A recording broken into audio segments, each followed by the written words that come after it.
Sometimes the truth is stranger than fiction, and today we're going to look at 3 stories that demonstrate that. But before we get into today's stories, if you're a fan of the strange, dark, and mysterious delivered in story format, then you've come to the right place because that's all we do, and we upload once or twice every week. So if that's of interest to you, please offer to make the like button a nice oregano grilled cheese, but instead of using oregano, use ground up poison ivy. Also, please subscribe to our channel and turn on all notifications so you don't miss any of our weekly uploads. All right, let's get into today's stories.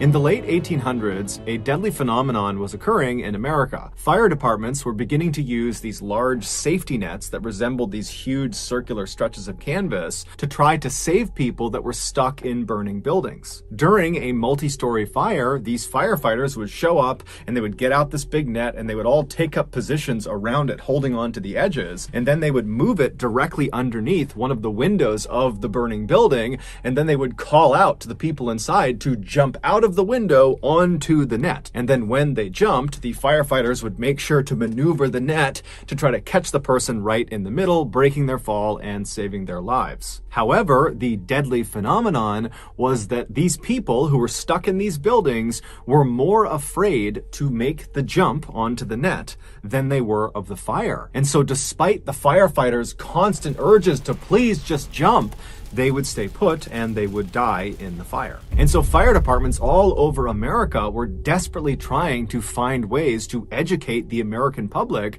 about the relative safety of these nets, that certainly making this jump is a better bet than staying in an actively burning building. But despite their efforts, Americans were still staying put in these buildings and dying unnecessarily. In 1883, which was around the time of this deadly phenomenon, a diving instructor working out of Washington, D.C. named Robert Odlum heard about this issue, and he thought to himself, if Americans just maybe saw someone make the jump successfully, they wouldn't be afraid anymore. And since Robert was a diving instructor and so was very comfortable jumping from heights, he thought, well, who better to make these demonstrations than me? And so, in collaboration with several Washington, D.C. fire departments, Robert began hosting these demonstrations where he would leap out of multi-story buildings onto the safety net. And very quickly, these demonstrations began attracting very big crowds, but not because they wanted the education of the event. They just wanted to see someone jump out of a building onto a net. It was like a circus act. And Robert, who was not expecting this to happen, found himself really enjoying the attention he was garnering.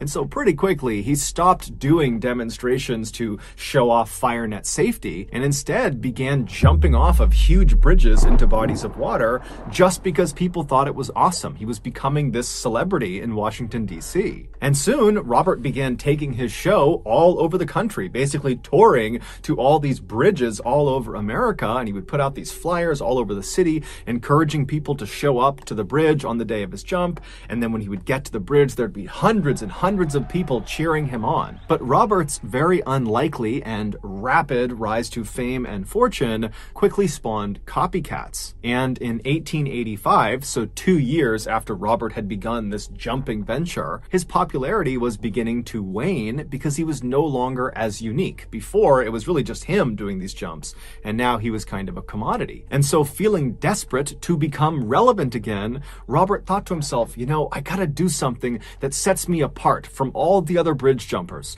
I gotta do something that nobody else has done. That way I can once again become the bridge jumper. And it just so happened there was a bridge that had recently been constructed in New York called the Brooklyn Bridge that was massive. It spanned 1,600 feet from Brooklyn across the East River to New York City, and at its highest point, it was a whopping 130 feet off of the water. And so if Robert made that jump, he would actually set the record for the highest bridge jump ever. But By this point, bridge jumping had become popular enough that police had caught on to it and they had made it illegal, mostly to protect the bridge jumpers from themselves. And so anytime police saw advertisements for an upcoming bridge jump, they would show up to the location on the day of the jump in force and they would stop the jumper from jumping. And so Robert knew this, but he still needed to get the word out about this big Brooklyn Bridge jump. And so he created a very clever word-of-mouth campaign amongst people in New York, and he also began handing out these flyers that were fairly cryptic, but still told people where to go and at what time for this big spectacle they were going to see. And on May 19th of that year, the day of the jump, Robert's underground advertising campaign had worked beautifully. By early that morning, the Brooklyn Bridge was covered with hundreds and hundreds of people, also down on the banks as well. There's all these people who are all waiting to see Robert make this record-setting jump. Robert had become a bit of a showman since he began doing these bridge jumps, and he had developed a sort of trademark entrance. He would arrive in a black horse and carriage, and then once it stopped on the bridge, he would leap out, and he'd be wearing this long coat, and he would take it off, revealing his swimsuit, and the crowd would cheer, and then he would wave to the crowd, and then he would just run to the edge and leap off the bridge. And so on May 19th, all these people who are waiting for Robert, they're looking for this black horse and carriage, and around noontime, someone spotted it. It was coming onto the bridge from the Brooklyn side, and then once it stopped on the bridge, the door flung open, and Robert leapt out in his big coat. He ripped his coat off, revealing his swimsuit. The crowd was going wild. Everyone was so pumped about this. He's waving and getting ready, and he starts running to the railing to make this jump, and before he jumps, the police swarm him and arrest him. The police were not dumb. They had caught on to this underground advertising campaign, and so like everyone else, they were out in force on this bridge. There were all these officers everywhere, and so as soon as they saw this carriage, they immediately rushed over, intercepted it, and they stopped him. And so as they're arresting Robert, the crowd is starting to boo, and they're chanting, "Let him jump! Let him jump!" And the police, who are all kind of gathered on the Brooklyn side of the bridge, they're telling people to start to disperse, and as they're doing this, something incredible happens. On the far other side of the bridge, on the New York side of the bridge, another black horse and carriage had just come to a stop on the bridge. The doors had flung open, and a man had jumped out wearing a long coat. He had ripped it off, revealing a swimsuit, and the crowd went wild. It was the real Robert Odlum. The man the police had arrested was actually an actor that Robert had paid to pretend to be him. Robert had told him to show up at a particular time and make the typical entrance that he would in order to suck all the police to that side of the bridge. And then while that was happening, Robert would show up and have enough time and space to make the jump. And his plan had worked perfectly. And so the police, who are on the Brooklyn side, they see this happening and they realize there's no way they can run all the way across the bridge and stop Robert before he makes the jump. And so, like everyone else, they just kind of walked to the railing and they watched. And so the real Robert, after revealing his swimsuit, he waved to the crowd, he's smiling, everyone's going crazy, and he runs over to the railing, he climbs onto the other side, and he's looking out over the water, and he gives one more wave to everyone down below in boats and on the banks and on the sides of the bridge, and everyone's going crazy, and then he jumps.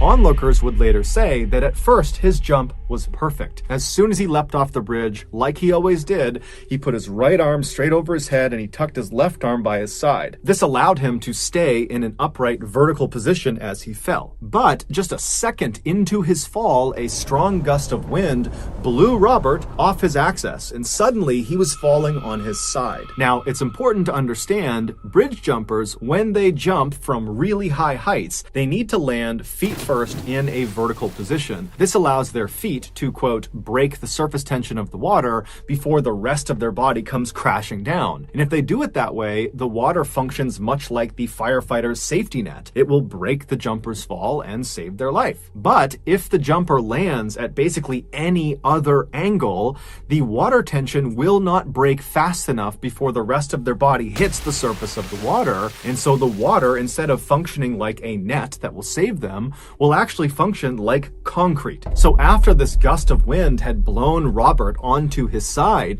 he began flailing in midair to try to get himself back to his upright vertical position, but he couldn't do it in time, and so he slammed into the water directly on his right side. And when the crowd saw this, they figured something was wrong, but they didn't really know, and so everyone just kind of gasped and waited to see what would happen next. And they're looking, and then finally Robert emerges from the deep, except he's face down and he's motionless. And so some of Robert's friends who were on a boat below, they leapt into the water, they swam over to Robert, they pulled him back to the boat, they got him up on the deck, and when they looked at him, he looked awful. There was blood coming out of his mouth, he was barely conscious, and he would just say to them, "Did I make a good jump?" And then he would die. An autopsy would reveal that Robert's impact with the surface of the water had basically obliterated all of his insides. Amongst other things, his liver, his spleen, and both his kidneys had ruptured, and all of the ribs on his right side were broken. A year later, another bridge jumper named Larry Donovan would make the jump off of the Brooklyn Bridge and survive,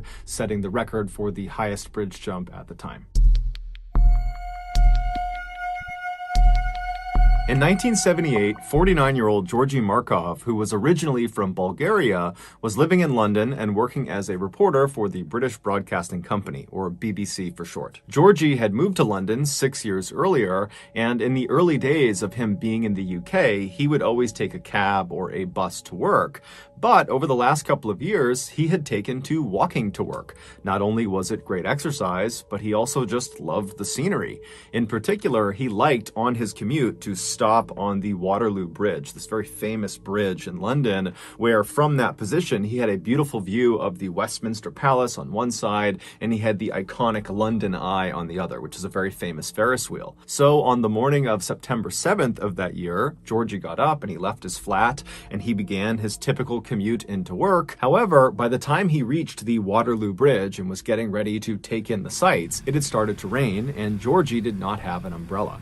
And so instead of sightseeing, he just kept on walking as quickly as he could to try to get to his office before he got completely soaked. But by the time he was just on the other side of the Waterloo Bridge and still had quite a distance to cover to get to work, the skies had completely opened up. And so as much as Georgy wanted to walk, because this was something he really enjoyed, he decided it was not worth it. And so he began looking for a bus stop, and he found one pretty quickly, and he rushed over to it. There was an awning that the commuters could stand underneath, and so he ran underneath this awning, getting out from under the rain, and then he proceeded to wait for the next bus to take him the rest of the way. As he stood there waiting, he suddenly felt a shooting pain in the back of his right thigh, and instinctively, without even knowing what it was, he just reached down and grabbed his leg, but he couldn't feel anything, and then he tried to kind of look around and look down at his leg, but it was just too crowded around him, so he really couldn't do it.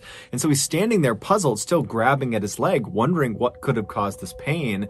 And the only things he could think of were, maybe someone near him had a pen or a pencil out and they accidentally poked him, or maybe it's some sort of bug that bit him, a spider or a bee or something. He didn't know, but there weren't that many scenarios that made sense to him. But before he could spend very much time dwelling on what had caused this, the bus arrived and Georgy turned around, he hopped on board, and by the time the bus pulled up in front of his office building and he had gone through the doors of the BBC, Georgy had effectively forgotten about this pain in his leg. But when he got up to his actual desk and sat down on his chair, when the underside of his thigh made contact with his chair, it sent that shooting pain into his leg, and immediately he noticed it. It was almost like he had a splinter stuck in the back of his thigh, and by pressing it down on the seat, it was driving that splinter deeper into his leg. And so Georgy stood up immediately, and he's grabbing at the back of his leg, and he's kind of craning his head to look down at the back of his leg, but he doesn't see anything there. And so he's standing there wondering what he should do. He's got a really busy day ahead of him, and he's thinking, should I maybe go to the bathroom and see what this is?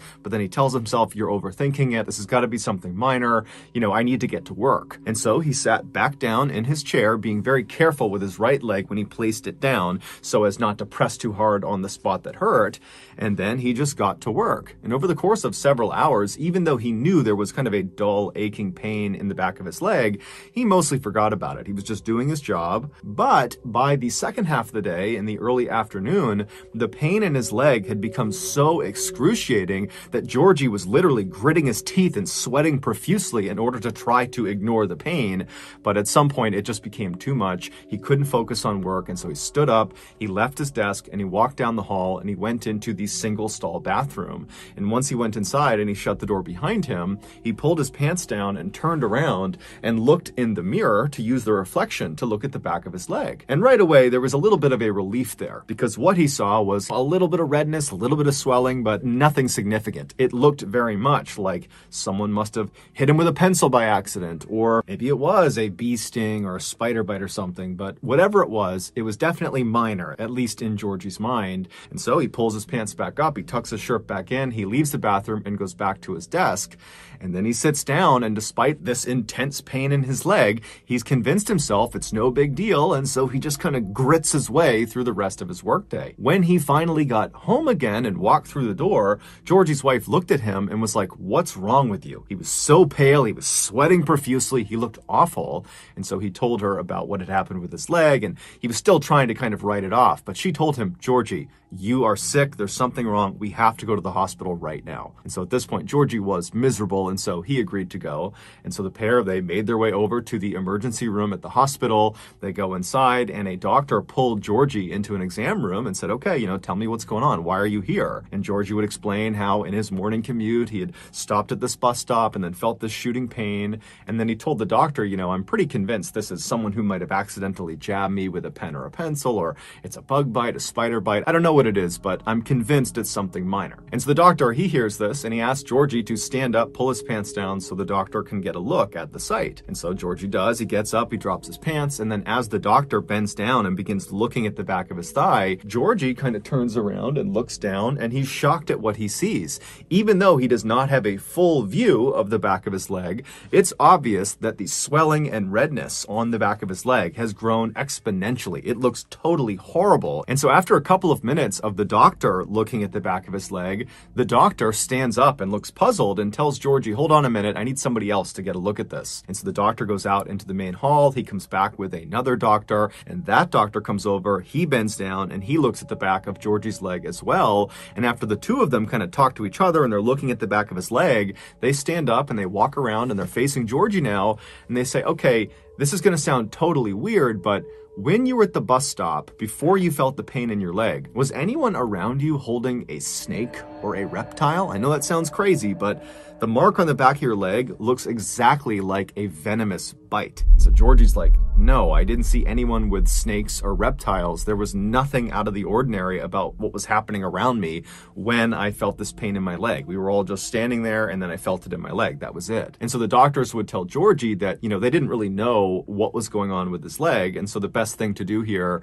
is just to admit him to the hospital and monitor him and, try to run some tests on him and try to make him comfortable. And so that night, Georgie was admitted to the hospital. He was set up in his own hospital room. And right away, the nurses and doctors began administering different combinations of medicines and treatments to try to lower the swelling and the pain in his leg. But it just seemed like nothing was working. And so all night, his condition seemed to get worse, not better. And then the next day, when he woke up, his leg was much, much worse. It was extremely swollen. It almost looked like a balloon that had been completely filled. It was very red. And Georgie himself was also beginning to lose touch with reality. He had become convinced that someone had tried to kill him, and that was why he was so sick. And this delusion of his got so extreme that he was afraid of his doctors and nurses. And so it became a big challenge trying to help him because he was effectively fighting them off. By the next day, Georgie's condition overall had become critical. He was very clearly on the brink of death, and his mind was effectively gone.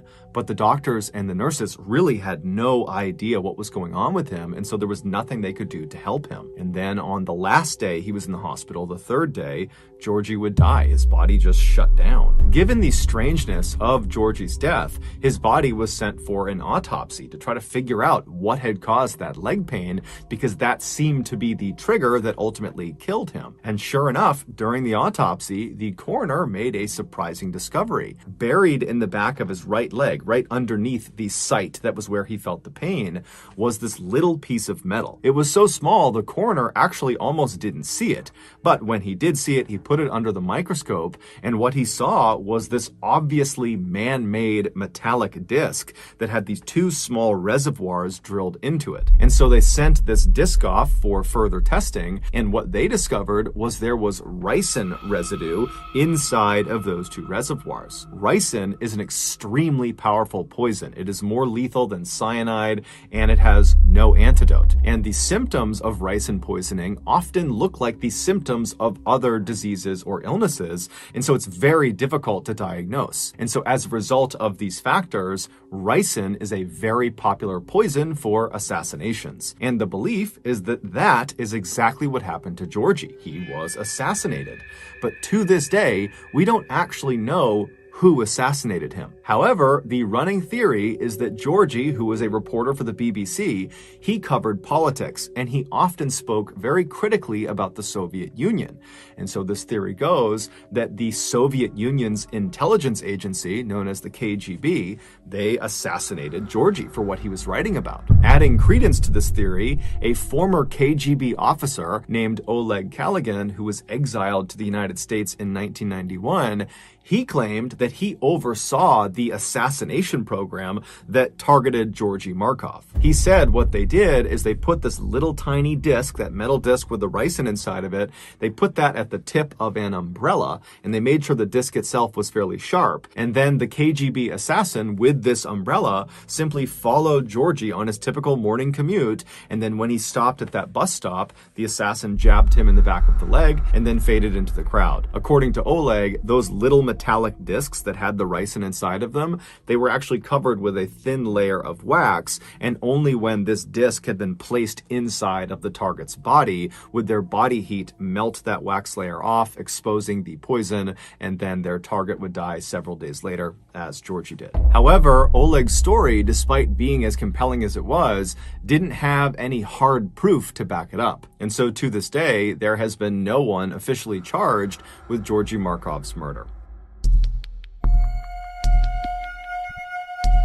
In 2006, 73-year-old Sherman Sizemore was the definition of a man's man. He had spent the bulk of his adult life doing one of the most dangerous jobs in the world, mining for coal in West Virginia. And while he was a coal miner, he apparently had lost track of the amount of times he had nearly been killed from mine shaft collapse and gas leaks. Later on in life, after his kids had all grown up, he had retired from coal mining and become an ordained Baptist minister, and despite his harrowing backstory and burly, intimidating appearance, he was known to be incredibly gentle and very calming to his parishioners. He was also known to be an incredibly devoted grandfather, to the point where if there was a chance to spend time with his grandkids, he would basically throw all of his responsibilities out the window to do that. But in January of that year, something changed in Sherman. He went from being this pillar in the community to being a deranged, paranoid lunatic. It all started on the afternoon of January 19th. Sherman and his wife Ruby were sitting in their home alone on the couch, just kind of doing their own things, when suddenly, out of the blue, Sherman just starts screaming as if he sees something in front of him that's terrifying him, and his scream startled Ruby so that she started screaming, and so she looks at her husband, and he's still just looking straight out ahead. He's terrified of something in front of him, and so Ruby looks from him to where he's looking, and there's nothing there. And so she turns back to her husband and she's like, "What's going on? What are you screaming for? What are you so scared of?" But Sherman wasn't able to speak. After he stopped screaming, he just continued to look straight out as if whatever had terrified him had him in this trance where he couldn't look away. And so his eyes are wide, his mouth is open, his face is going white, he's starting to sweat, and Ruby's starting to panic. She has no idea what's happening with him. And so eventually she just holds on to him and says, "Come back to me, come back to me." And Sherman at some point he kind of broke out of his trance.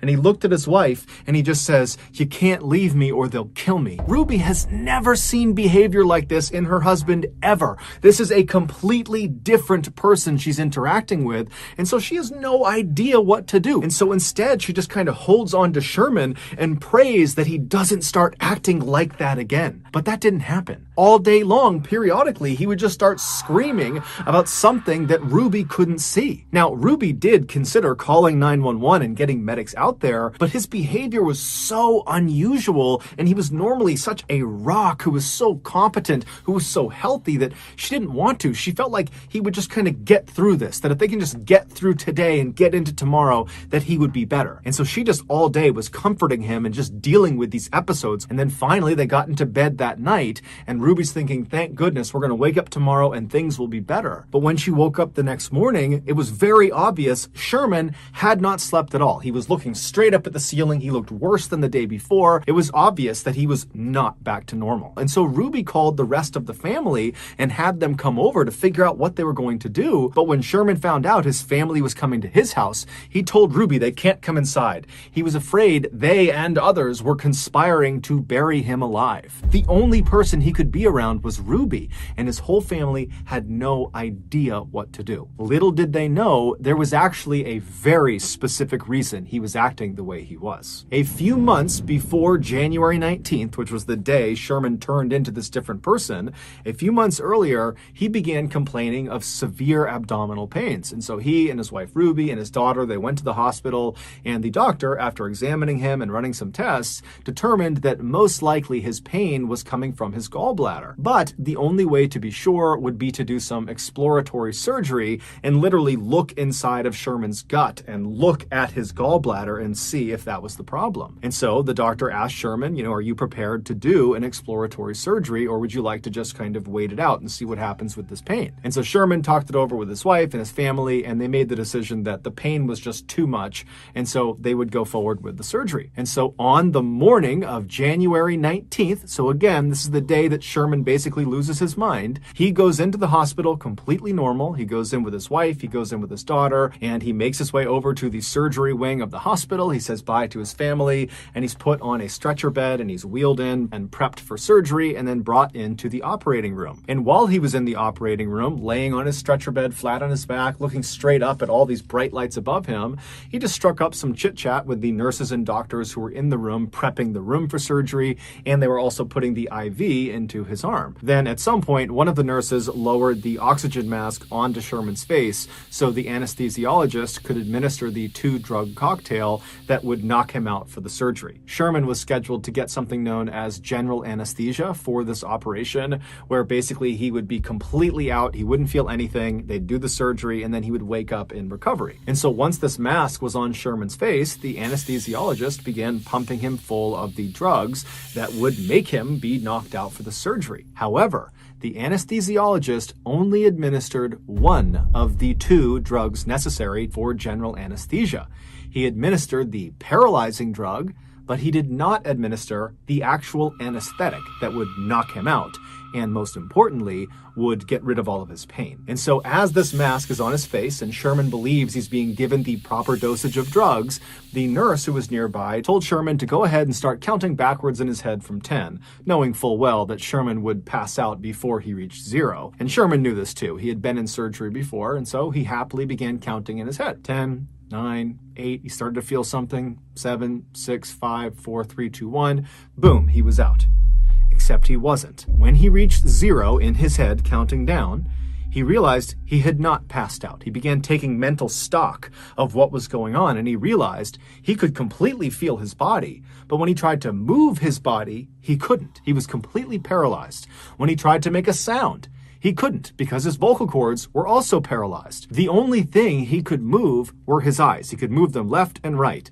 However, they had taped his eyes shut, so he can't see anything. And so Sherman is thinking to himself, okay, I've been given the drugs, maybe they're slow acting, any minute now I'm going to drift off to sleep and this will just be a distant memory. But after a few seconds, he's hearing the doctors and nurses in the room. He can't see them, but he hears them. They seem to be moving towards doing this operation, and he's still awake. And so Sherman becomes frantic and starts flicking his eyes left and right as fast as he possibly can, and the rapid eye movement actually loosened the tape on both of his eyelids, and it created a tiny slit that he could actually look through. And what he saw terrified him. The surgeon was walking over next to him. He was getting his gloves on, and then the surgeon says, "Scalpel." And the nurse hands him this chrome metallic blade, and the surgeon takes the blade and begins cutting into Sherman's midsection. Sherman felt everything. But Sherman couldn't do anything about it. All he could do was rapidly flick his eyes left and right in hopes one of them would see that he was awake, that he was feeling this. But no one was paying attention to his face, so they didn't see his eyes moving around. And so the surgeon continued to cut into his midsection until he had cut out a fairly significantly sized hole, at which point the surgeon hands the scalpel to the nurse and says, "Clamps," at which point the nurse hands him what looks like a torture device, and the surgeon proceeds to use these clamps to pin segments of Sherman's skin that has just been cut open to his body to basically keep the hole open. And then the surgeon began tugging on the outsides of this hole in Sherman's midsection, making sure it was big enough that he could actually get a good look into his body. And every little tug is sending lightning bolts of pain into Sherman's body. But again, all he can do is flick his eyes left and right, and no one's paying attention. "Scope," the surgeon called out for, and the nurse handed him a camera that he jammed into Sherman's gut. And then the surgeon said, "Suction," and the nurse got what looked like a vacuum and pressed it inside of this open wound and began sucking out fluids from his body. The pain Sherman was experiencing is unimaginable. Every second felt like an eternity. "Forceps," the surgeon called, and the nurse handed him these metal prongs that he put inside of this hole in Sherman's body, and he used them to dislodge his gallbladder so he could get a better look at it. By this point, Sherman wanted to die. He was no longer flicking his eyes left and right. He was just looking straight out, hoping someone would finally see him.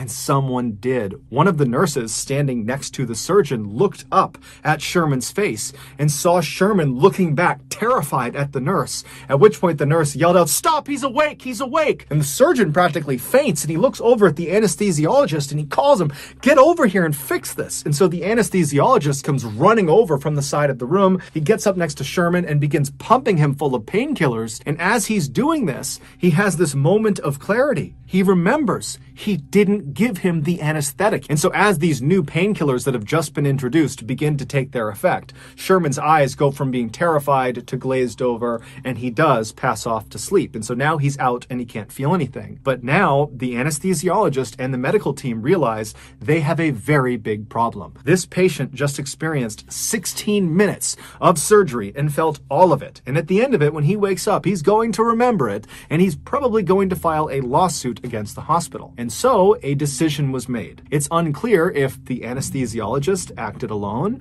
or if the entire team was in on this, but regardless, the anesthesiologist administered an additional drug after giving all these painkillers. This additional drug was called midazolam, but it's better known as the amnesia drug. And like its nickname implies, anyone who gets it will forget what has just happened to them. And so the idea was, by giving him this amnesia drug, he won't remember the trauma he had suffered through during the surgery, and so wouldn't file a lawsuit. And so after he was given this drug, the medical team, they went back to doing the surgery, they completed it, and they got him back out to recovery.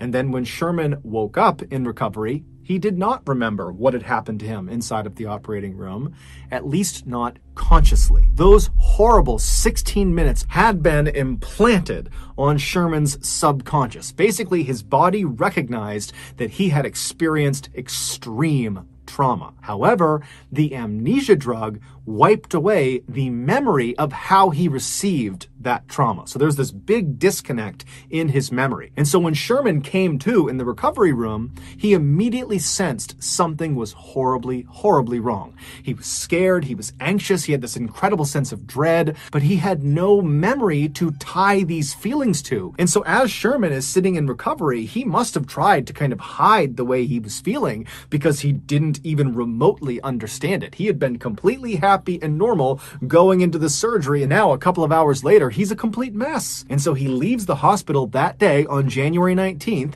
He goes back to his house and he sits on the couch with his wife. And as he's sitting there, suddenly these horrible feelings he's having, they become too much. And he basically has a panic attack and he starts screaming out and he's terrified of something, but he doesn't know what it is. And then over the next couple of days, he began having these flashbacks where he would access the actual 16 minutes of torture he went through, but when he would see someone cutting into him and opening his chest up and sucking things out of it, he didn't think, that happened to me and that's why I feel this way. Instead, he thought it was just this horrible nightmare that he couldn't escape from. And so his family did eventually start getting doctors and psychologists and all these people involved to figure out what was wrong with him. But before they could figure it out, the whole situation had just become too terrible for Sherman. And so on February 2nd, just 2 weeks after he came out of that surgery, he would take his own life. His family was unbelievably heartbroken. It didn't seem real that this had happened. And so they would continue to dig and figure out what went wrong.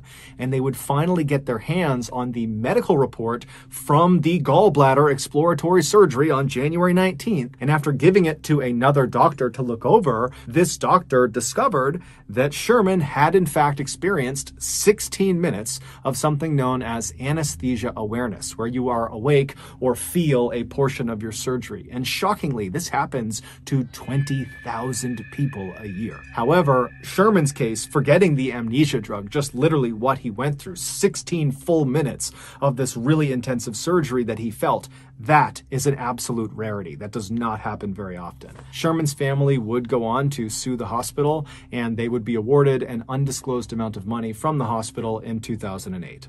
So that's going to do it, guys. If you got something out of today's episode and you haven't done this already, please offer to make the like button a nice oregano grilled cheese, but instead of using oregano, use crushed up poison ivy. Also, please subscribe to our channel and turn on all notifications so you don't miss any of our weekly 1 or 2 video uploads. We now have a podcast that puts out weekly brand new stories that are only available in podcast form. It is called the Mr. Ballin Podcast, Strange, Dark, and Mysterious Stories. You can find it on Apple, Amazon, Spotify, and everywhere else you get your podcasts. If you want to connect with me, I would encourage you to follow and then message me on any major social media platform. My username on all of them is Mr. Ballin, and I really do read the bulk of my messages. We also have a second YouTube channel just called Mr. Ballin Shorts, where we post random short videos and lost episodes. We have a Facebook page where we post condensed versions of the longer episodes you see on YouTube. We have a Snapchat channel just called Mr. Ballin, where you can find even more episodes on Sundays. If you have a story suggestion, please submit it to our subreddit just called Mr. Ballin. It's linked in the description below. So whether I see you on Instagram, Twitter, TikTok, Reddit, YouTube, Facebook, Snapchat, other YouTube channels, podcasts, whatever it is, just know that I really appreciate your support. And until next time, that's going to do it. See ya.